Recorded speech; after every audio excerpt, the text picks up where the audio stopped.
Welcome to Uptown Chats, a podcast where we share stories about environmental justice by and for everyday people. I'm your co-host, Jaron. And I'm your other co-host, Lonnie. And today we're talking about biogas. And no, that's not a clever way of saying farts. It's an actual method of producing energy, and it's happening here in New York City. But before we get to that, Lonnie, can you share WEAC's mission? Absolutely. WEAC's mission is to build healthy communities by ensuring that people of color and or low-income residents participate meaningfully in the creation of sound and fair environmental health and protection policies and practices. Thank you. So, as always, before we get into our interview with Willis from Newtown Creek Alliance, we're going to give a little bit of background about, what is biogas and how is it kind of showing up in New York City, just to help you kind of have a little bit of background on what's going on. So, what exactly is biogas? Biogas is essentially a renewable energy source produced by the breakdown of organic materials like agricultural waste, food scraps, sewage, and it's done so in the absence of oxygen. So you hear the term anaerobic digestion. You think back again to science class. We're really getting into all the sciencey terms lately, but anaerobic digestion without oxygen. And so that process creates a mixture of gases, primarily methane and carbon dioxide, that can be used as fuel for heating, electricity generation, or as a substitute for natural gas. And biogas also contributes to the waste management and reducing greenhouse gas emissions by capturing some of that methane that would otherwise be going into the atmosphere through a natural breakdown of materials. And you'll hear a couple different names or types of biogas out there, so we'll parse through them kind of quickly. We won't get into all of them as much in detail, but some of the terms that you might hear thrown around is biomethane, which is essentially just refined biogas with a higher methane concentration, so really methane dominant. There's also landfill gas, which is just biogas produced from decomposing organic matter in landfills. So think of all that organic material, like your food scraps that are just sitting in a landfill. That's kind of where you get landfill gas. There's also sewage gas, which is biogas produced from the anaerobic digestion of sewage specifically, and then methane gas, which refers to the primary component of biogas, but it also can include fossil-based natural gas. So it's kind of a larger umbrella that methane-based biogas would fall under.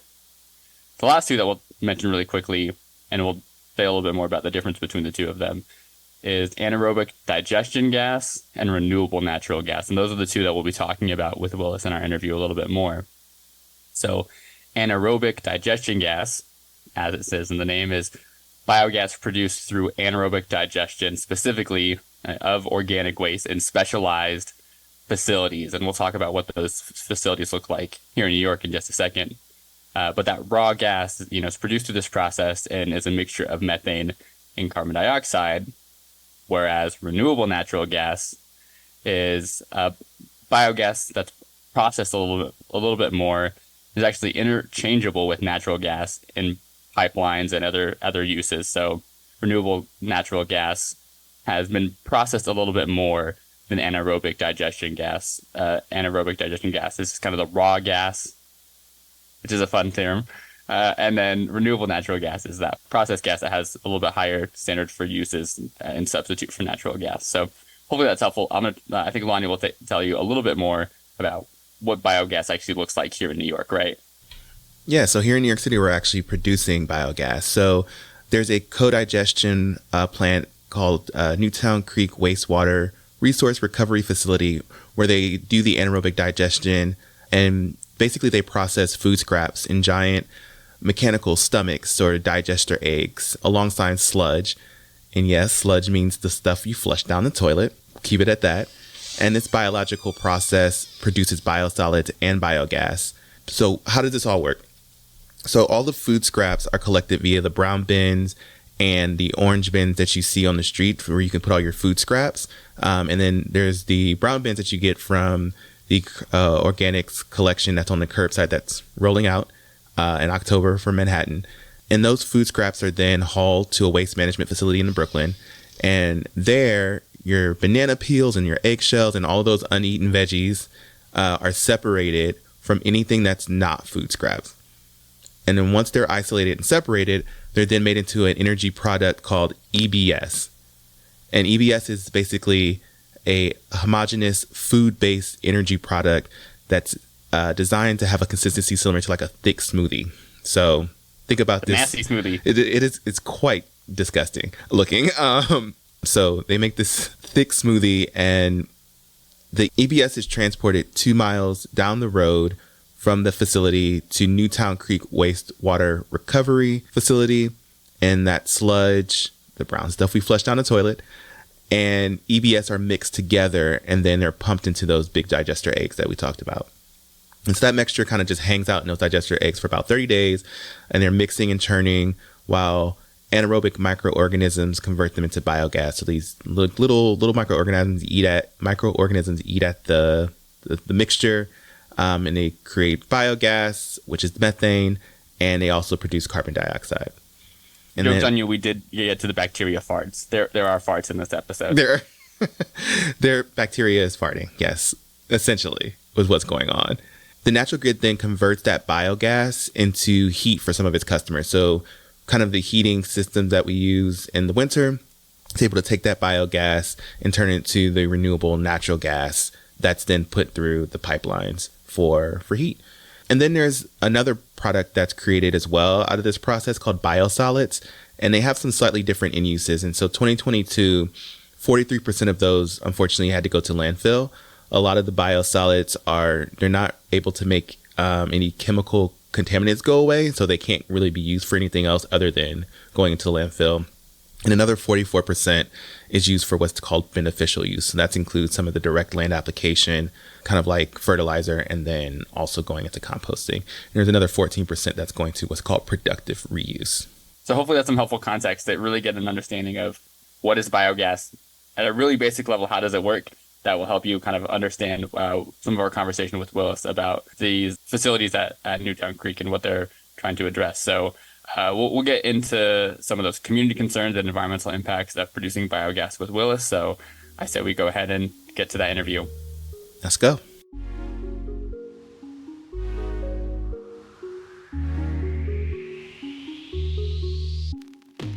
Please introduce yourself and just give us a bit of background about the work that you do. Yeah, so my name is Willis Elkins. I'm the executive director at the Newtown Creek Alliance. Newtown Creek Alliance is a community-based organization that's established in 2002, dedicated to restoring, revealing, and revitalizing Newtown Creek.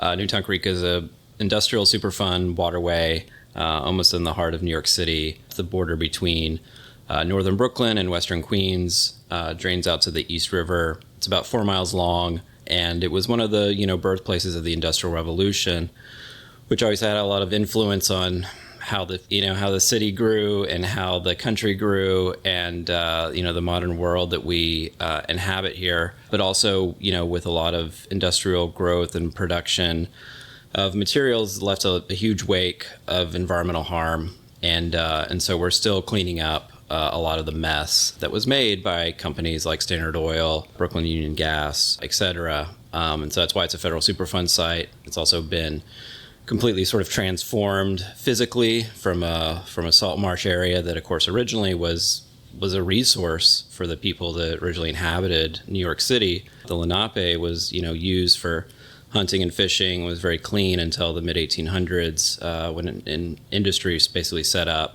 and was transformed into a canal. And so water is very stagnant, really not a clean waterway at all. And so a lot of our work is focused specifically on the waterway and righting these environmental harms that have presented significant, human health risk to the surrounding communities.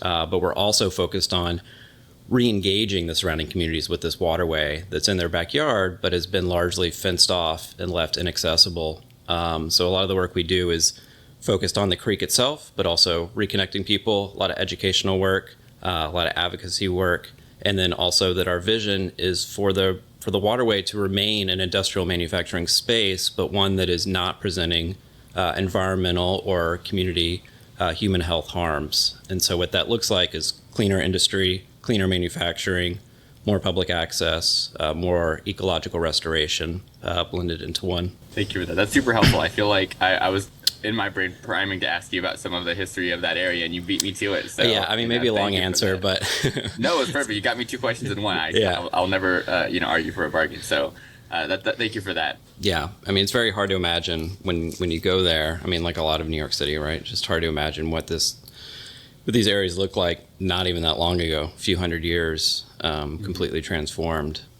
I think it's always fascinating to when you think about some of these kind of historic neighborhoods and kind of the industrialization aspect of everything. And like you just said, not really understanding or realizing some of the environmental health impacts that they have on nearby communities. And now we're in a modern space where we don't really have that heavy industry the same way that we did in the past, but yet there's still a need for growth and more housing. And so we just start building even closer and more and on top of and around these industrial spaces. But today we really want to talk about one particular site, and that is the Newtown Creek Wastewater Resource Recovery Facility.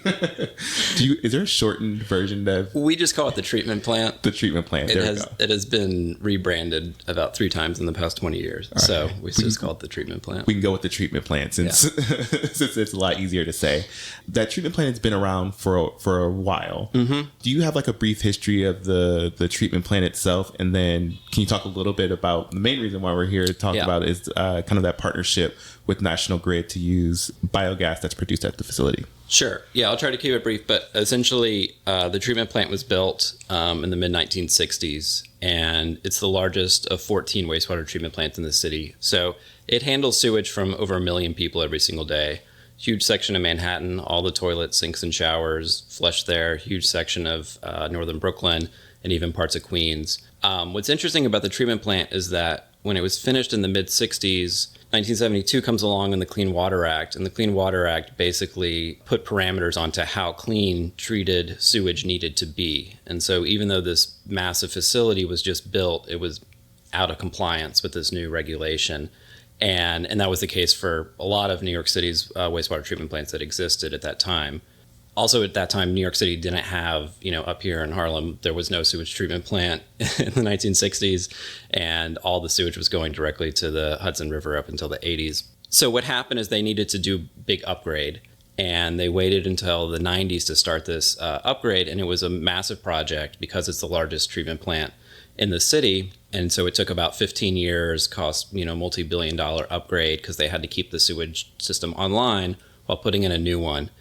And the city, there was it was a big project. And I would say like one positive thing that happened with that is that there was a group that was established under charter of the city called the Newtown Creek Monitoring Committee. And it was community representatives, elected leaders, and also had funding for community liaison, technical advisors, so that the people in Greenpoint could understand exactly what was happening with this upgrade, because it was massive and there was impacts, smells and odors and traffic and yada yada, and met on a monthly basis for 15 years. And it was a really great resource to get information from an agency to the local impacted people. And so that was a really successful model, we felt, and I'll reference that in a little bit.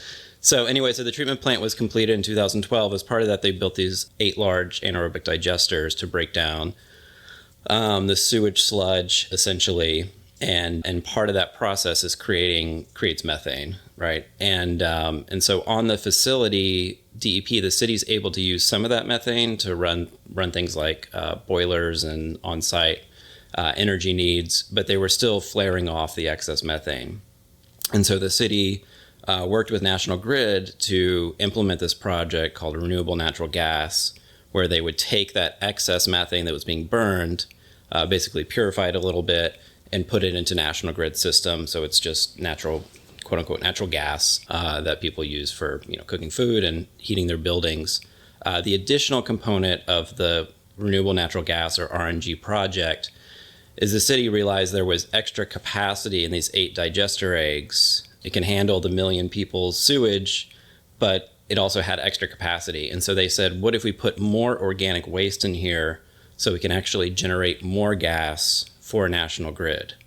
And that's what the city has done. So most of the organics collection, the brown bin program that's been rolled out over the past decade, the vast majority of that brown bin collection, Brooklyn, Queens. Do you have it up here? I'm not sure where it is exactly in the city. It's actually going to be rolling out in October. In October, okay. So the vast majority of that brown bin organic collection is now going basically directly to the eggs to generate more gas. So I'll just say we have some concerns with the basic model because, for one, a lot of people that are using brown bins, which is great, right? We want to divert organic material from our landfills, but the city's been advertising that it's a composting program. And like I said, the vast majority of it is not actually becoming compost. It's becoming a product for a very large multinational corporation that has also caused incredible environmental harm in our communities directly, which is National Grid. So we're very concerned with this basic model as it exists, but also there's been issues with how the system's rolled out. Yeah, I think our first episode ever for this podcast, we had Nando Rodriguez talk about composting, and it's interesting that you say that of like using that term composting because I think it's familiar with people, but that's not actually what's happening with those organic collection compared to what we were talking about for soil amendments and kind of soil enrichment as well. So absolutely, yeah.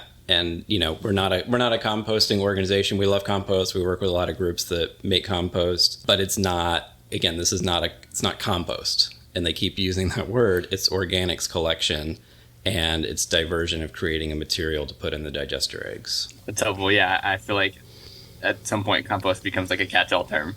Right. And it's interesting to hear some of that, rationale for wanting to, add more capacity. We have this extra capacity, let's use it. And you kind of touched on this a little bit in some of your previous answers, just talking about community engagement in the past and what that had looked like during this process as this, these upgrades were being made. And what did the community engagement look like throughout that process? Yeah, definitely there were gaps. I mean, as I mentioned, when you had the Newtown Creek Monitoring Committee monthly meetings with DEP, National Grid would attend those meetings. That was a great way to get information, to ask questions from the electeds, community board members, etc.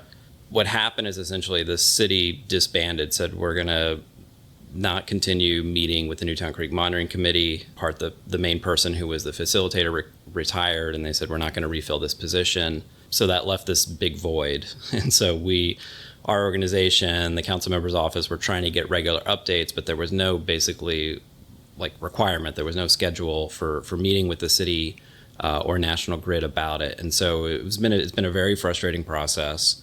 I'm sure the city's pretty annoyed with us over the years of our constant sort of trying to get information and understand what's happening, especially because this is a pilot project, right? Like there's a lot to figure out. And in those early conversations that we had when they started this, it was very useful. And there was a whole episode where they originally wanted to locate some of the infrastructure near, one part of this facility. And someone in the monitoring committee said that's a really bad idea for this and this reason.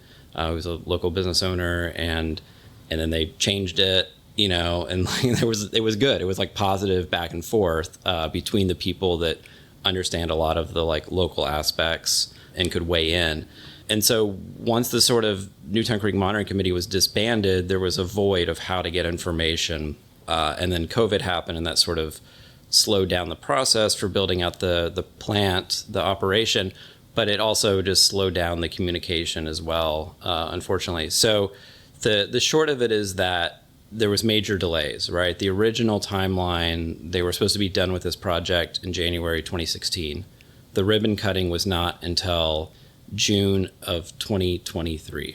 So 7.5 years of delays. And the reason that the delays are, significant here is that it's not just that they were burning this sewage gas waiting for the system to come online. They were adding all this extra organic material to the digesters. So essentially they're burning off much more potent greenhouse gas than they would have been if they weren't pursuing this system. And so that's something we've really been trying to nail down with the city and National Grid. And, their response to that is still that it's we're just diverting that from a landfill, so it's actually much better in terms of carbon accounting. And it's no, that's people think that's becoming compost. And if it were becoming compost, then the carbon accounting would be very different. So that 7.5 year delay was very, very frustrating because we weren't getting updates of what was happening.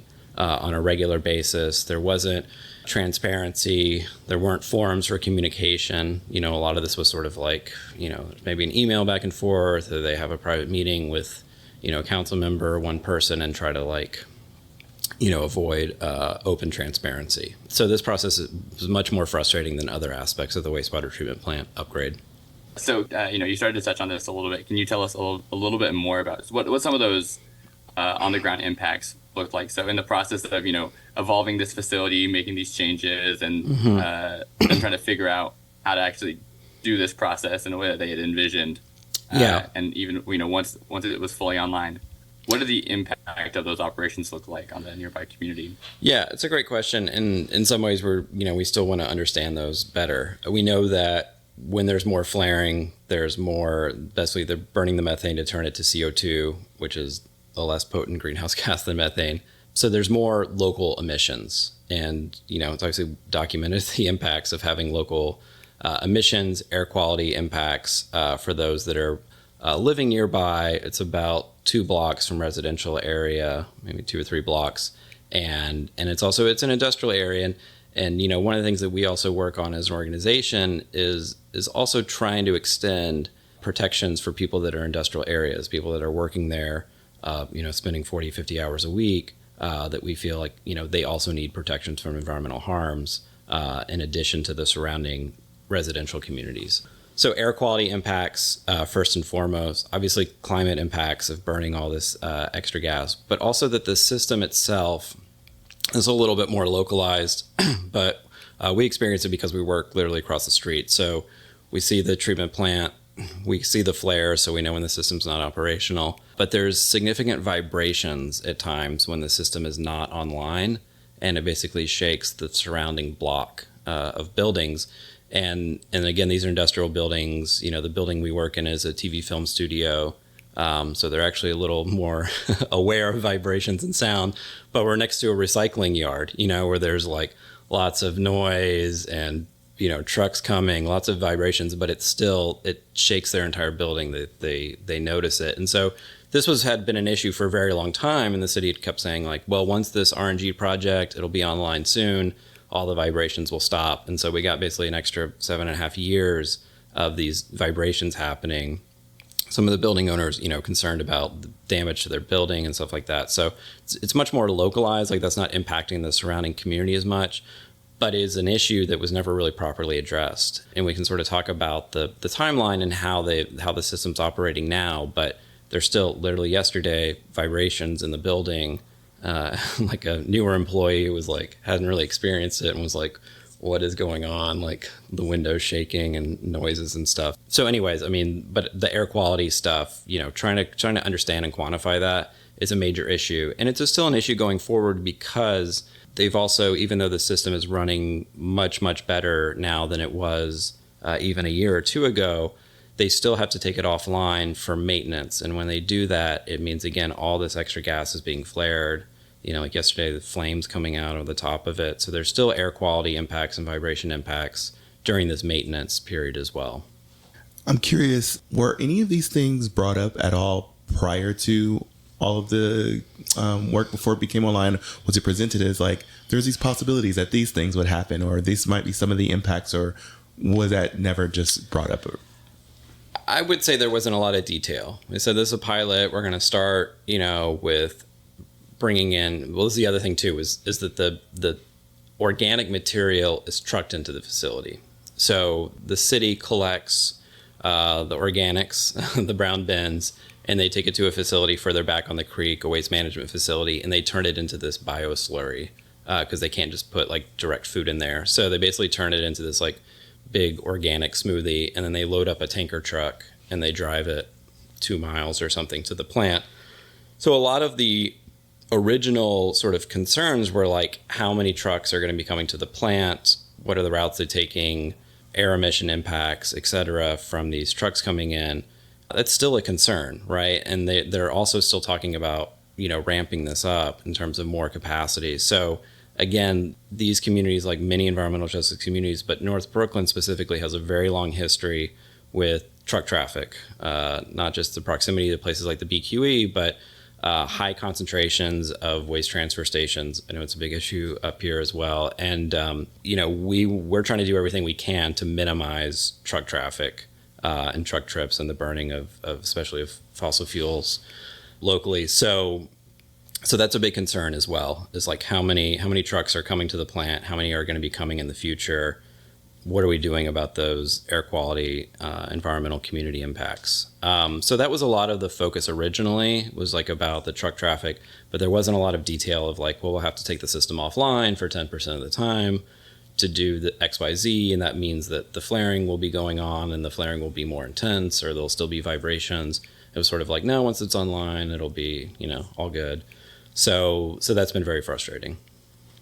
Yeah, so I think one of the things that I'm always curious about is kind of like, we know that all of these things are going on, right? You've got the vibrations, you've got the increased truck traffic. Mm-hmm. Has there been any type of communication around potential mitigating some of these impacts at all?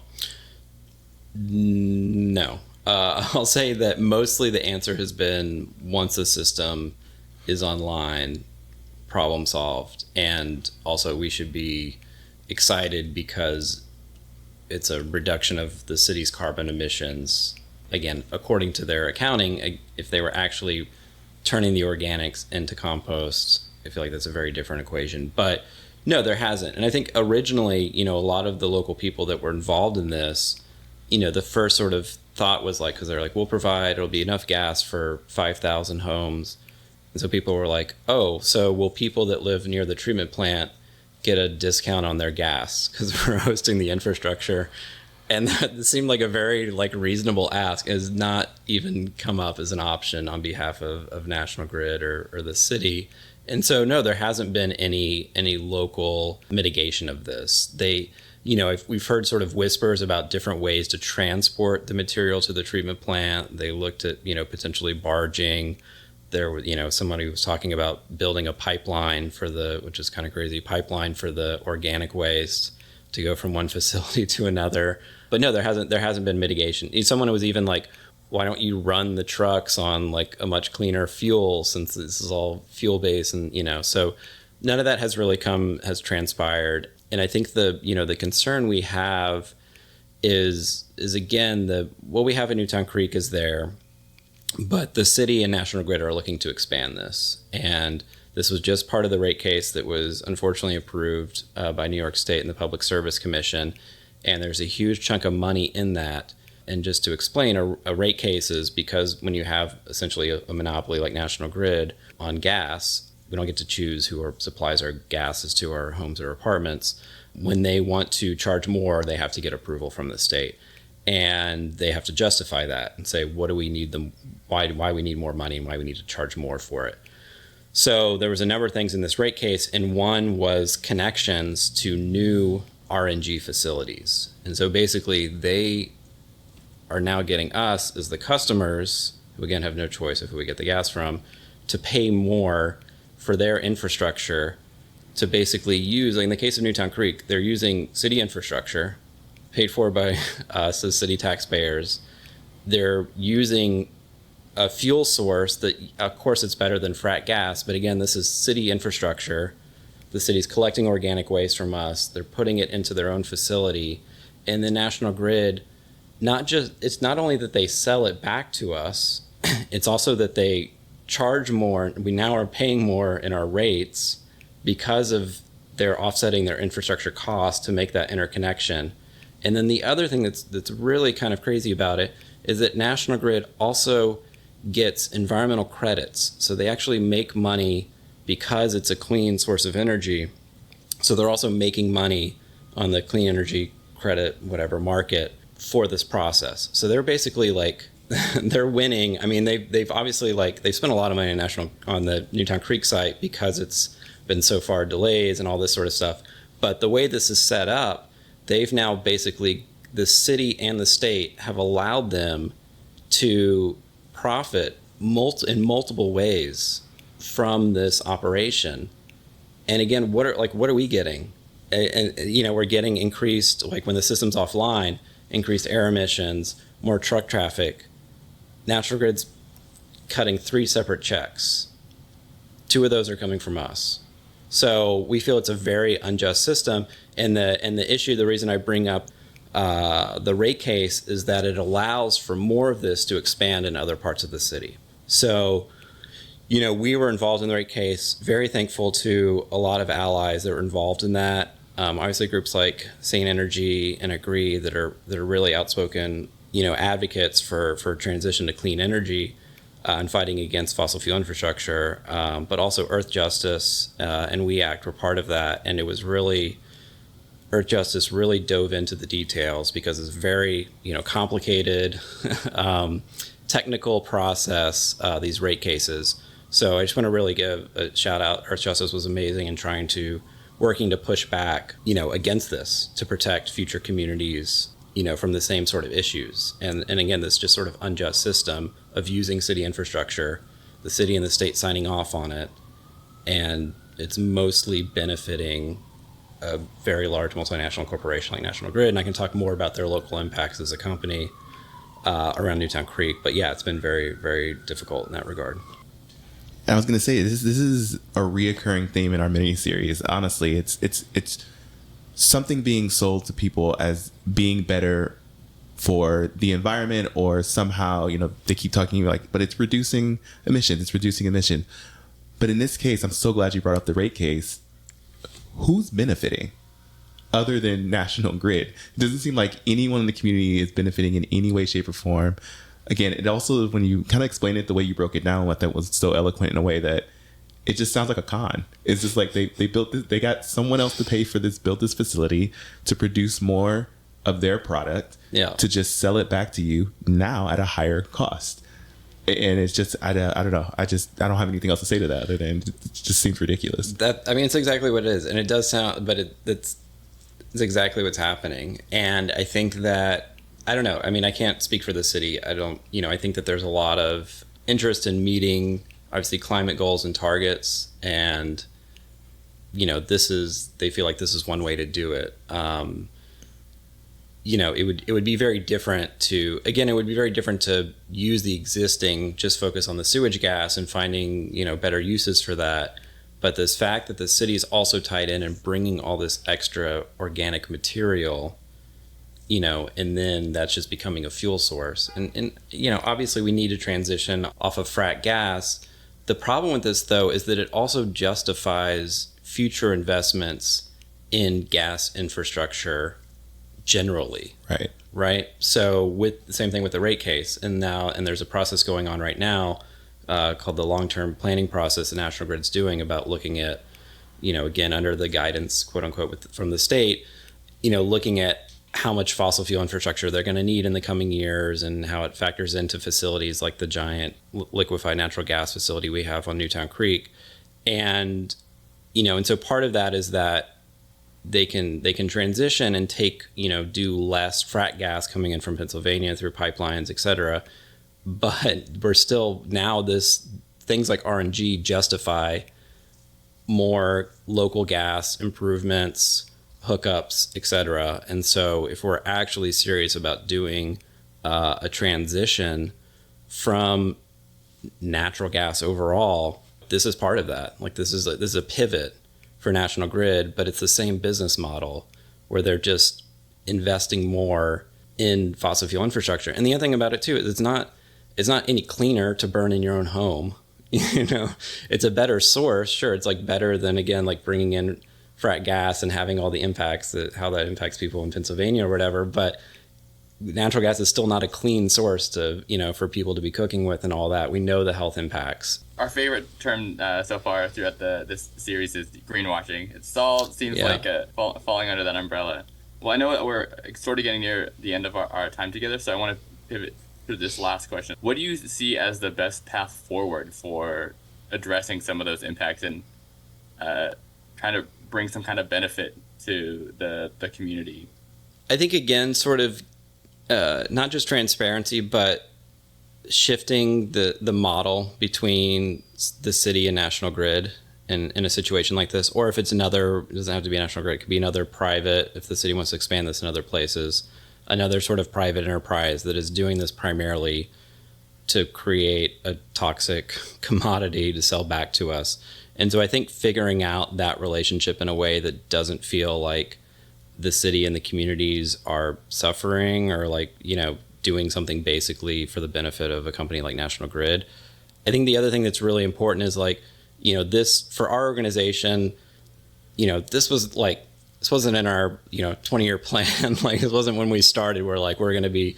It just popped up, right? And we've become one of the whatever more outspoken voices on it because we see it every single day. And so I think that it's really important for other folks that are interested or invested in the impacts of things like fossil fuel infrastructure and the city and the state's transition to clean energy. To learn more about this and to also, speak up and, get your electeds involved and hold the city and the state accountable for it. I mean, the Public Service Commission that approved this rate case for National Grid that has, basically allows them to do more of these projects.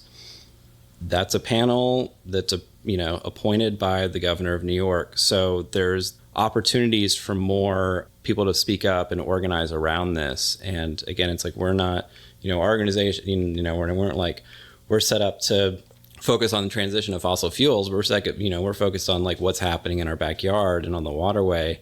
And so we want to be able to like work with other communities to highlight that. And, we've had really great conversations with a lot of EJ groups and NEJA and, NRDC, whoever it is that, see this playing out. There has to be a better pathway. And it definitely starts with transparency, but it also is like the accountability of the whole system and the way it's set up. Yeah, just before we wrap up, I want to give you a chance to share any plugs or any opportunities you think that you'd like folks to get engaged with. Yeah, appreciate that. We do a lot of programming as an organization. We do a lot of like hands-on educational community events. We do volunteer events, and we have a ton of that stuff coming up in September and October. So definitely check out our website, social media at Newtown Creek. But we also, one other thing that is important, one, I mentioned this ongoing National Grid long-term plan. That's a very, again, sort of technical thing, but anybody can join it. So you should definitely look, and again, looking to groups like Sane Energy who've been really involved or agree. That's a very technical way to get involved in this local fossil fuel infrastructure battle that's ongoing.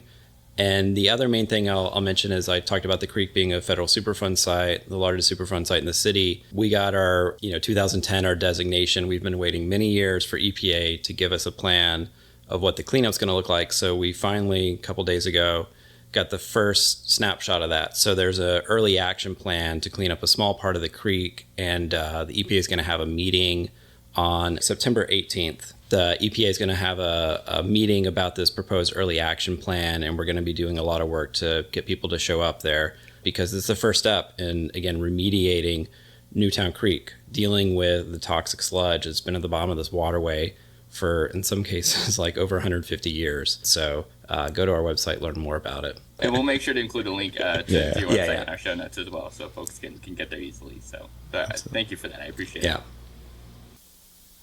Thanks for listening. Don't forget to check out the next episode in our Wrong Direction miniseries coming out on September 30th. We'll be talking about another waste-related energy topic, waste incineration. And yes, it's as nasty as it sounds. If you like this episode, make sure to rate and review the show on whatever platform you listen on. If you have thoughts or topics you want us to cover, we encourage you to reach out to us at podcast@weact.org. Check out We Act on Facebook at We Act for EJ, that's WEACTFOREJ. On Instagram, X, and YouTube at We Act for EJ, that's WEACT4EJ. And check out our website, weact.org, for more information about environmental justice. Until next time.